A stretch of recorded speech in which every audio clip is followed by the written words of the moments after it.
Pancake stretch, seated good morning, rounded back, dumbbell. The low bench, seated good morning can be used as a progression towards a gymnastics pancake. We can use this exercise to increase the posterior chain mobility, build awareness in the anterior pelvic tilt, APT, and to strengthen the hips. Sit on a bench with the feet placed in a wide stance, the knees bent and the ankles forward of the knees.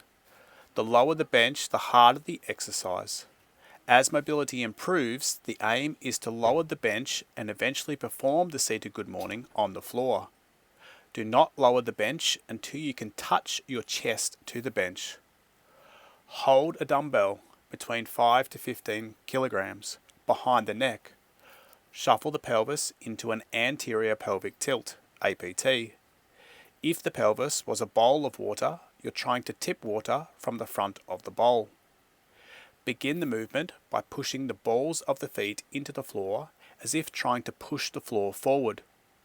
Activate the glutes and pull the knees out to the sides so you have room to move the torso down between the knees and towards the low bench. Pushing into the floor and pulling the knees out will allow you to tilt the pelvis further forward as you maintain a flat back and lean the torso forward.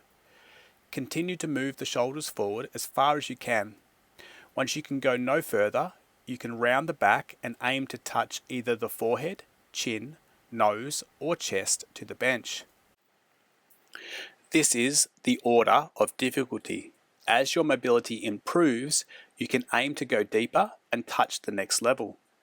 In order again, it's forehead, chin, nose, and finally the chest.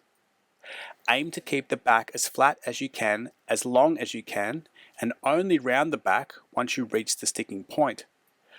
After touching the bench, reverse the movement and return to the starting position. Notice that the torso is not upright at the top of the movement, as you want to keep the pelvis in an anterior pelvic tilt. The seated good morning can be performed for repetitions, isometric holds, or a combination of the two.